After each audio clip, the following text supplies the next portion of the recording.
adalah salah satu zikir yang sangat besar yang dianjurkan oleh Nabi untuk beramal. Saya dah ulang baca zikir tu dan saya rasa macam, ya Allah, memang betul lah.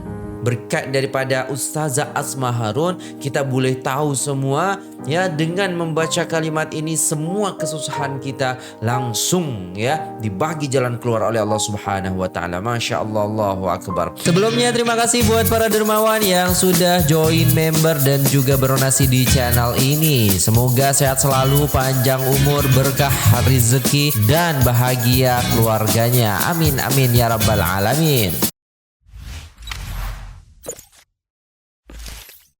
Assalamualaikum warahmatullahi wabarakatuh. Jumpa lagi dengan saya guys, Cak Mujib. Gimana kabar teman-teman semua? Semoga sehat selalu dalam lindungan Allah Subhanahu wa taala, dijauhkan dari segala mara bahaya, malapetaka, bencana dan bala serta berbagai macam penyakit. Amin amin ya rabbal alamin. Alright guys, alhamdulillah kita masih diberikan kesehatan dan juga kenikmatan yang sangat besar oleh Allah Subhanahu wa taala sehingga kita bisa berjumpa di video terbaru ini ya guys ya.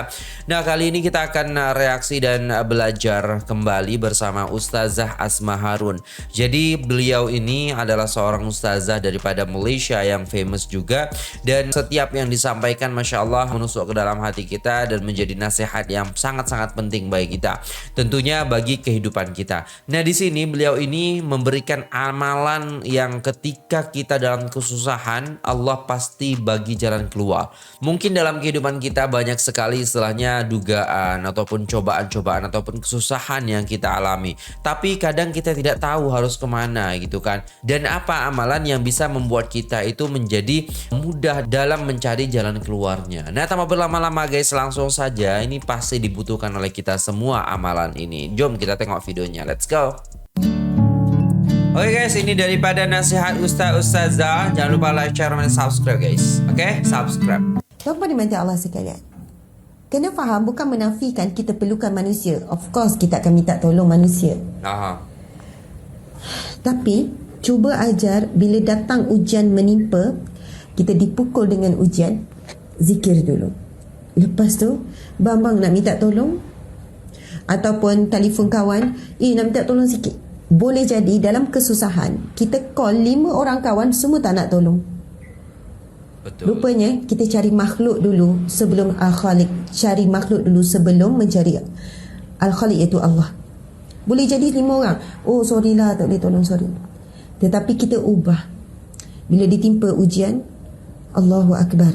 Sama ada, maksudnya mengatakan ini daripada Allah, terpulang nak baca zikir apa? La ilaha illa anta subhanaka inni kuntu minaz zalim. Macam kisah yang saya cerita tadi. La ilaha illa anta, tiada Tuhan melainkanmu ya Allah. Subhanaka inni kuntu minaz zalimin. Maha sucimu ya Allah, sesungguhnya aku melakukan kezaliman. Tuan-puan diminta Allah sekalian, dulu saya rasa macam zikir ni, kenapa pula nak ngaku kita buat zalim? Kita buat zalim apa? Sebab kita fikir zalim ni bila kita buat jahat pada manusia. Betul. Kita jadi zalim lah. Jadi zikir Nabi Yunus tu kan, bila Nabi Yunus berzikir la ilaha illa anta, tiada Tuhan melainkanmu ya Allah. Subhanaka inni, maha sucimu ya Allah. Kita menyucikan Allah daripada segala sekutu. Maha sucimu, subhanaka, maha sucimu. Ini sesungguhnya aku kuntu minaz zalimin, aku di kalangan orang-orang yang melakukan kezaliman. Tuan-puan daripada Allah sekalian, zalim yang pertama, apabila kita melupakan Allah, itu zalim. Kita sedang menzalimi diri. Allah. Apabila kita melakukan dosa-dosa besar, dosa-dosa kecil, kita sedang menzalimi diri. Cuba bayangkan, setiap kali kita mengumpat, contohlah setiap kali kita mengumpat, ini kan, sekali kita mengumpat orang, kita pukul badan kita. Wah, kita pukul. Lepas tu ngumpat lagi, pukul. Orang akan nampak, oi, kenapa kau zalim diri sendiri tu, pukul-pukul tu. Maksudnya sebenarnya bila kita sedang buat dosa, kita sedang menzalimi diri. Bukankah bila kita buat dosa, kita dicatat oleh malaikat kita melakukan dosa. Dan bila tuan-puan sekalian, dosa ni tak tunggu di akhirat. Kesan beban dosa tak tunggu di mahsyar. Di mahsyar tu kalau tak sempat taubat akan diazab. Tapi dekat dunia Allah dah tarik dah. Hidup tak tenang. Kalau ada masalah hati, suka iri hati, dengki, suka merendah-rendahkan orang, menghina, ataupun cari rezeki yang tidak benar, tak berkat, tuan-puan sekalian, hidup tak tenang, tak bahagia, resah gelisah, serba tak kena, buat apa benda tak jadi. Maksudnya di dunia lagi dia dah sedang menzalimi diri, tuan-puan sekalian.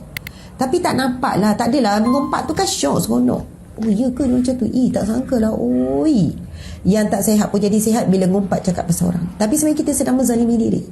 Apa saja perbuatan yang membawa dosa, zalim diri. Apabila perbuatan yang Allah larang kita buat, kita sedang menzalimi diri. Jadi sebab itu zikir Nabi Yunus itu subhanallah adalah salah satu zikir yang sangat besar yang dianjurkan oleh Nabi untuk beramal. Nanti encik, mungkin encik boleh tolong cari fadilat zikir Nabi Yunus. La ilaha illa anta subhanaka inni kuntu minaz zalimin. Sesungguhnya aku melakukan kezaliman. Kita mengaku kita buat dosa, kita mengaku. Subhanallah. Tuan-puan sekalian. Jadi kesimpulannya, subhanallah, muslimin muslimat, selama ni kita tak zikir dulu pun Allah bantu. Apatah lagi kalau kita ubah cara, bila ada ujian je zikir dulu. Tapi zikir dengan hati, bukan dengan lidah saja. Apa sajalah berlaku, tetapi kalau benda tu on the spot, anak jatuh, tengok kesesuaian lah. Anak jatuh, lepas tu siap berdarah, la ilaha illa anta subhanaka, teruslah bersegera. Tetapi mulut Allah, ya Allah, ya Allah, ya Rahman, ya Allah, ya Allah, ya Allah, Allahu Akbar, Allahu Akbar. Mulut tu zikir kan, Allah, ya Allah, anakku, ya Allah. Okey. Tapi ada keadaan datanglah suatu benda, berita yang kita tak ni. Okay, kita letak dulu. Allahu Akbar, la ilaha illa anta subhanaka inni kuntu minaz zalimin. Ya Allah, ya Allah, ya Rahman, ya Rahim, beri petunjuk ya Allah. Lepas tu kita pun mula fikir macam mana nak settle. Mula fikir, boleh jadi orang pertama yang kita call nak minta tolong, orang pertama tu terus membantu kita, Allah, terus tolong kita. Betul tak tuan-puan sekalian? Masya Allah, Allah Akbar. Saya sudah dengan cerita pengalaman saya. Cerita pengalaman Masya Allah. Sebab TikTok ni 3,000 lebih ni. Sayang pula nak berhenti. Sekarang dah 6,000 lebih ni. Campur semua 6,000. Cerita pengalaman. Masa tu, ceritanya, saya bawa kereta. Saya pergi cari barang dekat satu supermarket. Saya seorang. Oh, ceritanya gini, saya ingat dah. Masa tu suami saya tak ada. Bukan masa saya sekarang, bukan masa cerita pengalaman ni, bukan masa saya dikenali. Mungkinlah kalau dikenali jadi orang senang nak tolong. Orang tengok, ustazah, apa masalah? Okey, tapi masa ni tak. Ceritanya masa tu suami saya outstation, saya seorang uruskan anak. Jadi saya ingat lagi pagi tu saya pergi hantar anak dekat sekolah. Ini hujung minggu, bukan hari biasa. Anak ada kelas tambahan, saya pergi hantar anak sekolah. Lepas tu saya pun pergi cari barang dekat satu supermarket dia. Tapi saya tak tahu kenapa tak ada orang masa tu. Kenapa tak ada orang? Mungkin terlalu awal. Saya pergi awal kot. Okey, tak apa. Ceritanya, bila dekat saya nak beli barang, saya dah tahu barang apa nak beli. Jadi saya masuk sekejap saja. Ni bukan supermarket besar kena parking jalan jauh, tak. Lepas tu saya parking.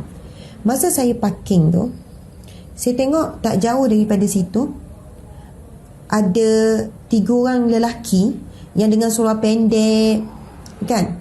Lelaki yang dengan seluar pendek duduk lepak, isap rokok. Lepas tu ada pakai rantai lagi. Masa tu hati saya macam ni, terdetik. Hati saya macam, selamat tak aku parking sini ni? Selamat tak nak jalan ni? Macam tu kan. Kita ada rasa seperti itulah sebab kita perempuan seorang. Lepas tu parking pula. Parking tu tak ada orang masa tu. Saya seorang. Lepas tu saya nampak 3 orang lelaki tu duduk dia lepak gitu. Dengan ada yang pakai gelang, dia pakai rantai. Normal lah kita rasa macam ini orang yang kurang baik dan kita rasa takut. Betul kan? Betul. Lepas tu saya pun pergi beli. Mungkin saya nak beli barang basah kot. Maksudnya sekejap je proses beli tu. Bila saya datang balik, tayar saya pancit. Flat betul-betul. Tayar kereta tu flat betul-betul. Tak ada apa-apa. Flat betul-betul. Lepas tu apa yang berlaku? Saya jadi terfikir yang kumpulan lelaki tadi tu buat. Dan kumpulan tu ada 3 lelaki tu ada lagi dekat situ. Dan saya tengok keliling tak ada orang. Hati ketakutan tu, memang takut yang teramat tu. Lepas tu 3 orang tu pun datang.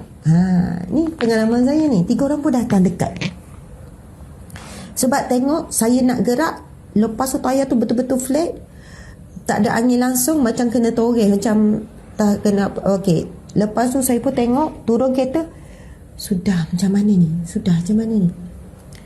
Dan ketika itu samalah saya baca zikir tu.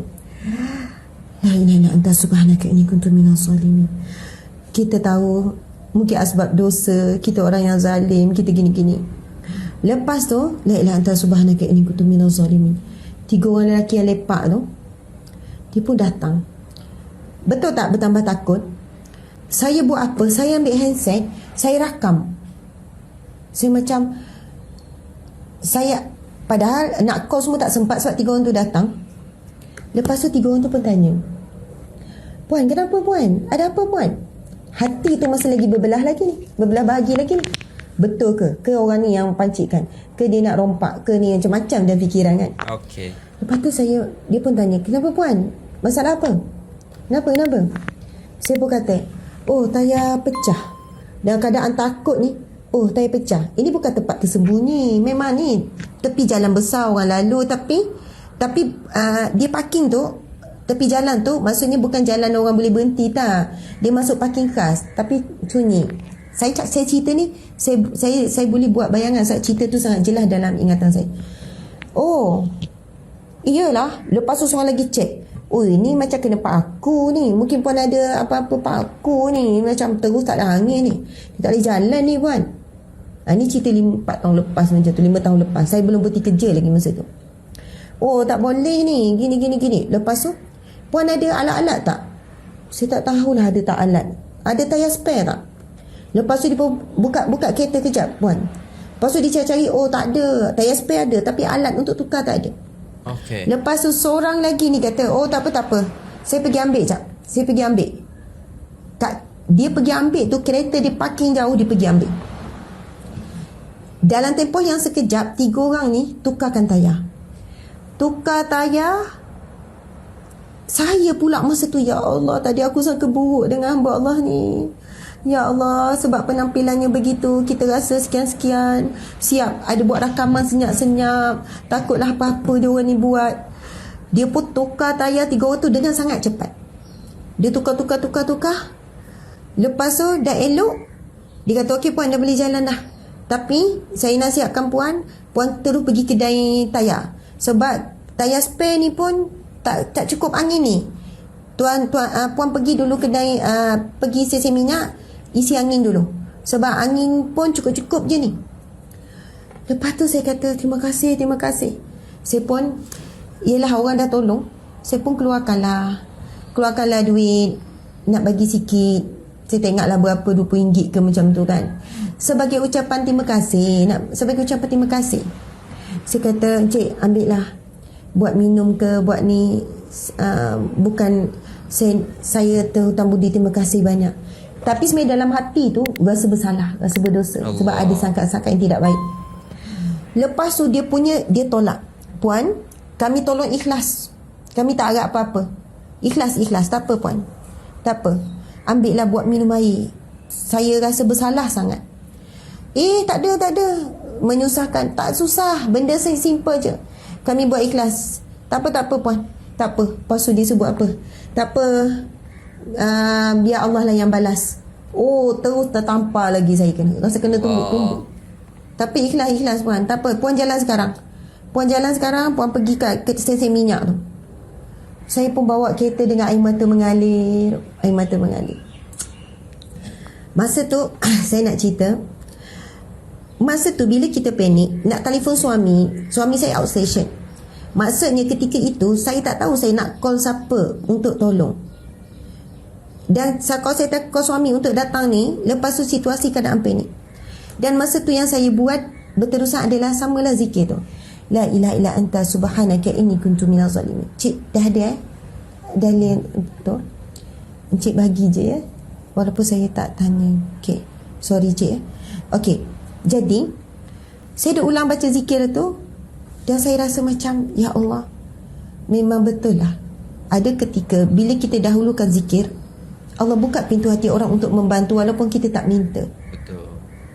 Sebab Allah tahu apabila hamba-hambanya meminta pertolongan dengannya, Allah hantar pertolongannya melalui perantaraan manusia.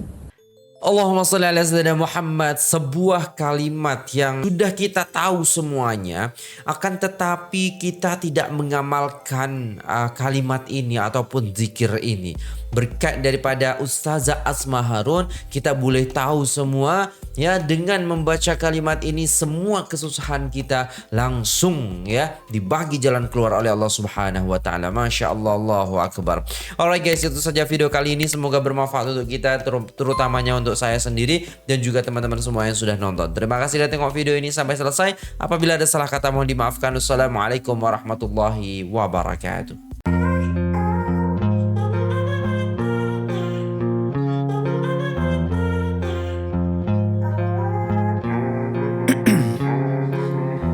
In my veins, I've been driving this train. Years in this lane, there's no stopping this flame. Cause I came to the game and I changed it to play how I like, rearrange